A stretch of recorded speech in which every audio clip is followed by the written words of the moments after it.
Salut, ici Andrzej. C'est un très bon moment pour acheter une moto.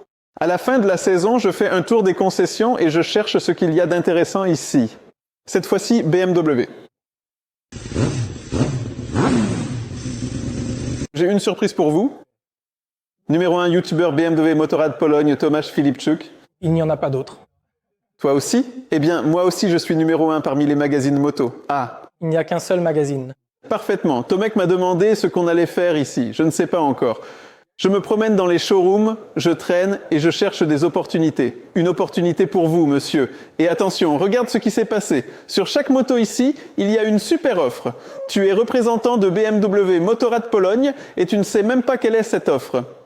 Parce que... Elle est géniale. Exactement, ouais.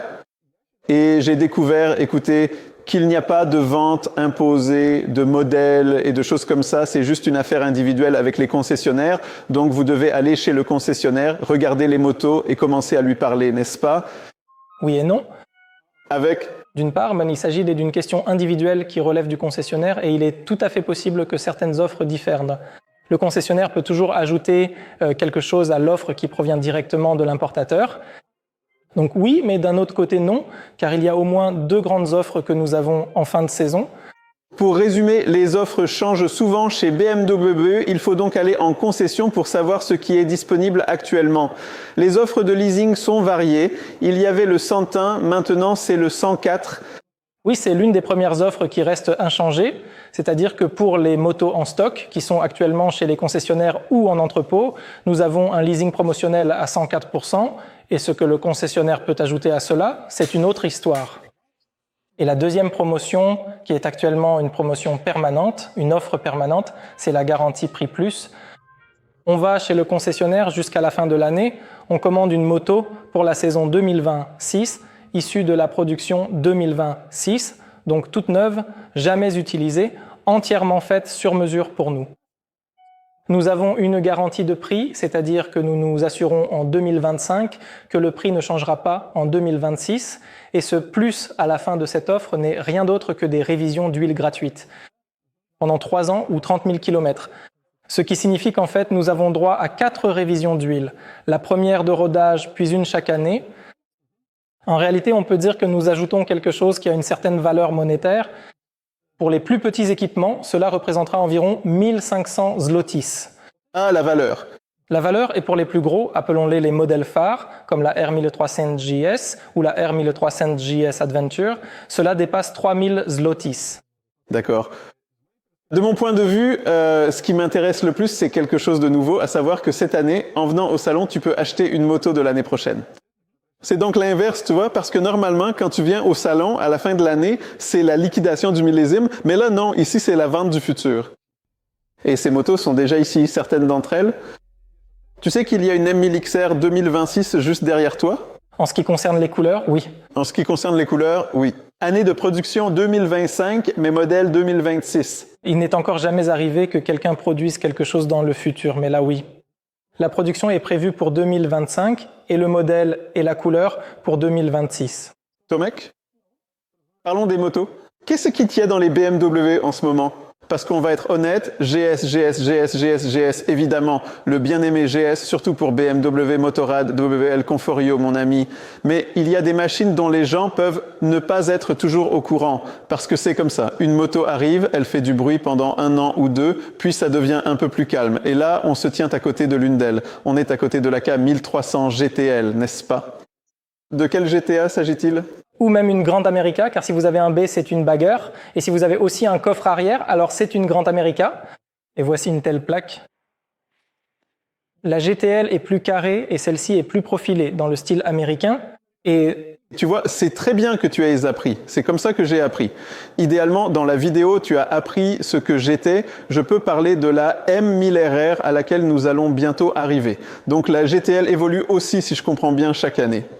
Tu peux acheter une GTL, et alors, à quoi ça ressemble? Oui? Oui, parce que nous avons 4 motos de la famille K1600. 6 cylindres. Oui. Capacité de 1600. Vous avez donc GTK, merci. Là où il y a 2 coffres de série, c'est pour les cols alpins et ce genre. La GTL est dédiée au tourisme. Et il y a une version Bagger au style plus américain, avec une ligne arrière inclinée. Et la Grande America, c'est une version bagger avec un coffre. Et des haut-parleurs. C'est ça? Et partout. Et maintenant, une information inutile que tu connais peut-être. Tu as entendu, ou peut-être tu ne sais pas, qu'il y avait l'idée que BMW voulait participer au King of Bagger aux États-Unis. Tu as entendu parler de cette idée? Quelque chose que ça devait être la R18, mais tout le monde... Bon, la R18, c'est... Mais la géométrie du cadre, non, ce n'est pas tout à fait ça. Alors peut-être donner celui-là. La K1600 en tant que bagger, et là-bas ils ont dit non, parce qu'avec ces 1606 cm3, je ne sais pas, mince, si tu la préparais bien, ça sortirait sûrement 250 chevaux. Ouais. Si déjà de série, il y a 160 newtons, c'est déjà une sacrée quantité. Alors si tu modifies un peu ce moteur, il pourrait vraiment atteindre des valeurs énormes. Oui, mais un équipement incroyable, surtout en termes de sensations acoustiques, non? La fluidité, la linéarité et l'acoustique sont au top. AirTech. Herbarewa.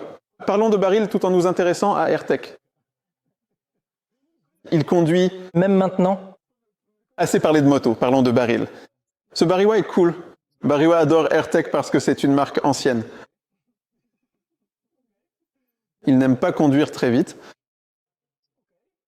Et il peut le faire parce qu'il se sent en sécurité. Conduite rapide.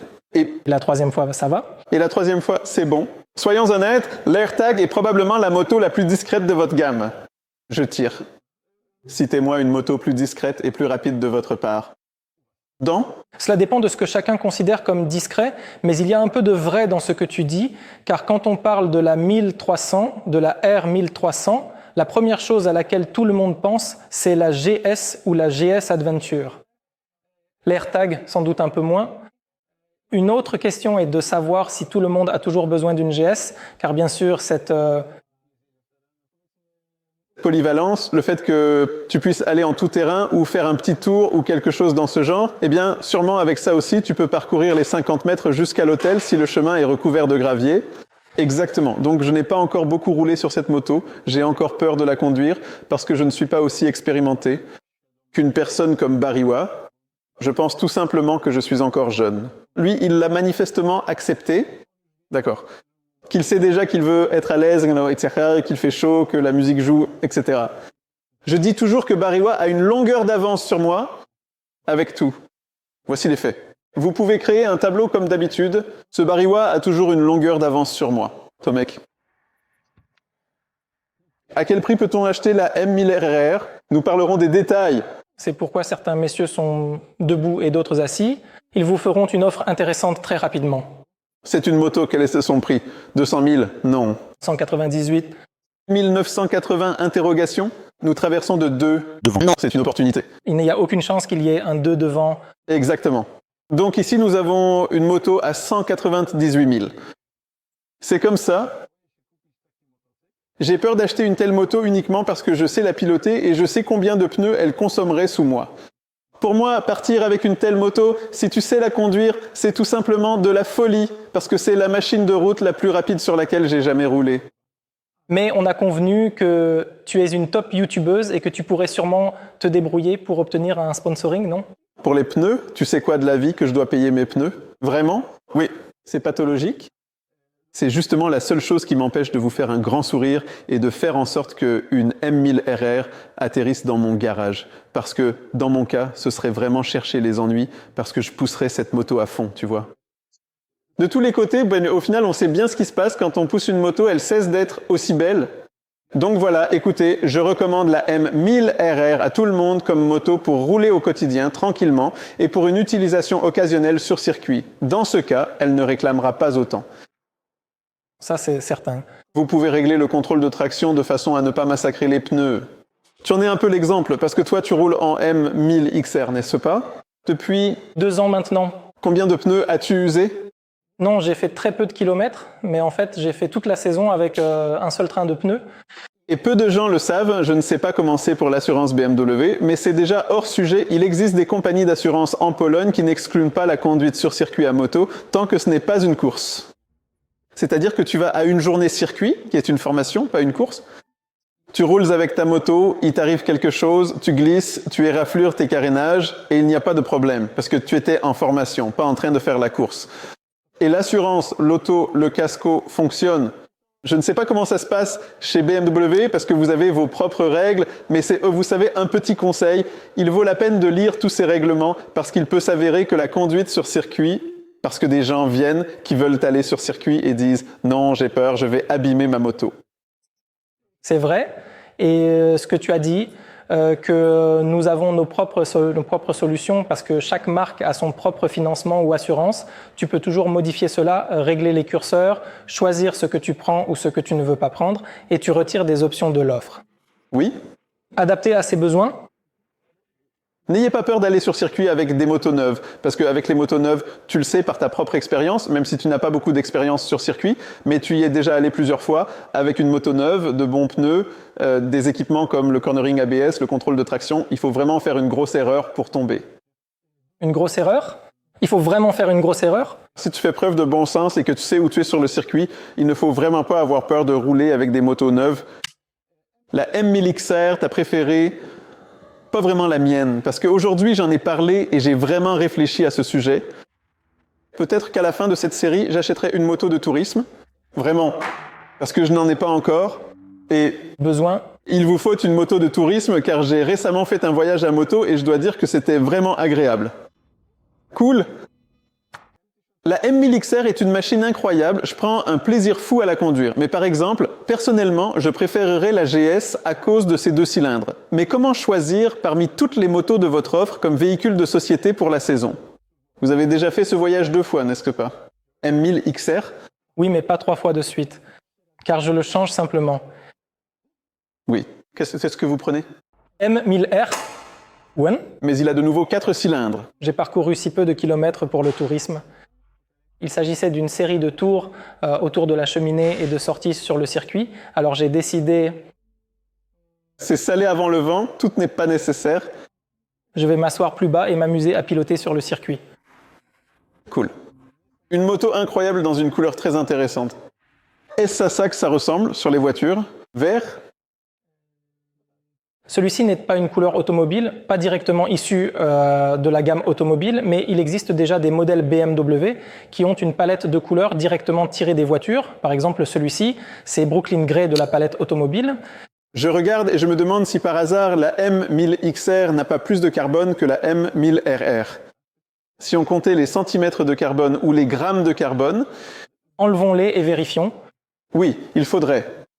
Et dis-moi, c'est quoi l'histoire avec tout ce carbone? Parce que BMW va vraiment loin en ce qui concerne les éléments en carbone, les roues, les pièces, mais aussi les repose-pieds, par exemple ce genre de choses. Donc tout ce qui est usiné en CNC.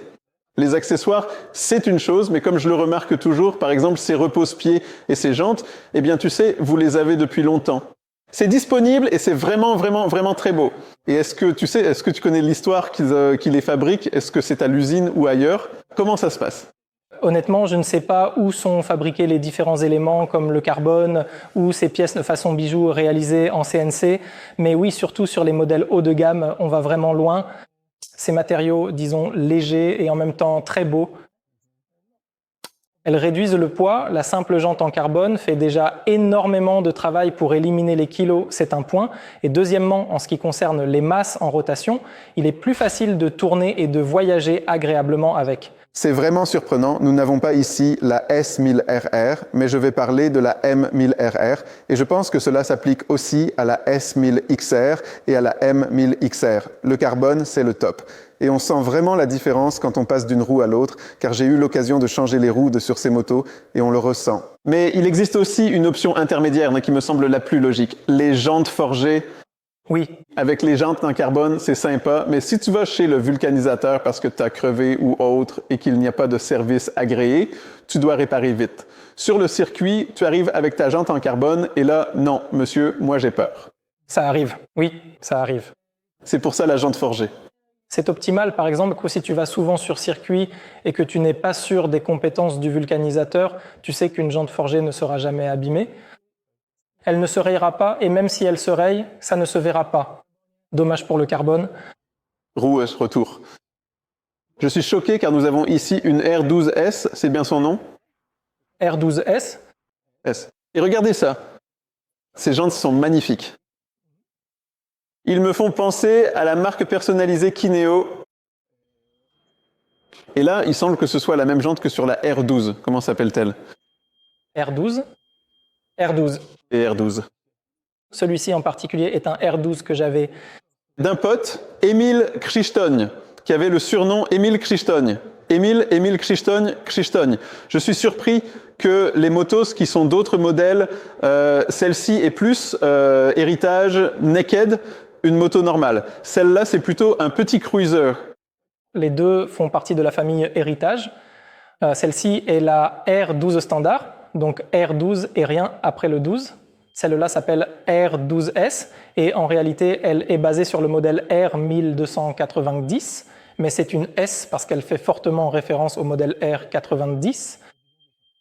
Oui. Il s'agit du fait que l'une des premières motos avait déjà un carénage. On peut dire que pour l'époque, moi, c'était une moto super sportive. Oui, c'est justement ce qui attire notre attention. C'est un choc, non? Combien d'éléments y a-t-il? Parce que tout le monde aurait pris la même jante peinte différemment et l'aurait installée, mais ici, ce sont des constructions vraiment différentes, non? Oui. Celle-ci est à rayon, celle-là aussi, mais c'est un concept totalement différent. Allons vers ces chevaux de trait de tout le segment des motos de tourisme. Parce que, en fait, même le GS, on ne peut même pas dire que le GS est la moto numéro 1 chez vous.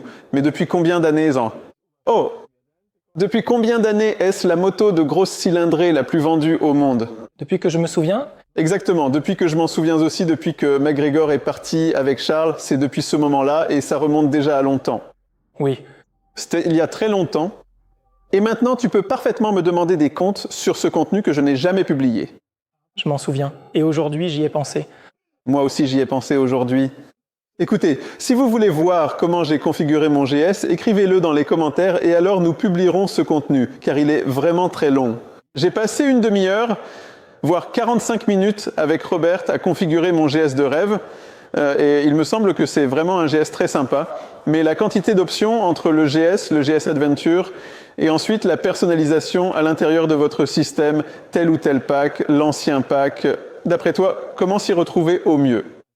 Alors moi, tout d'abord, la chose la plus importante, c'est que BMW a cette particularité que pratiquement toutes les motos de la gamme, tout le portefeuille, se ressemblent en termes de configuration.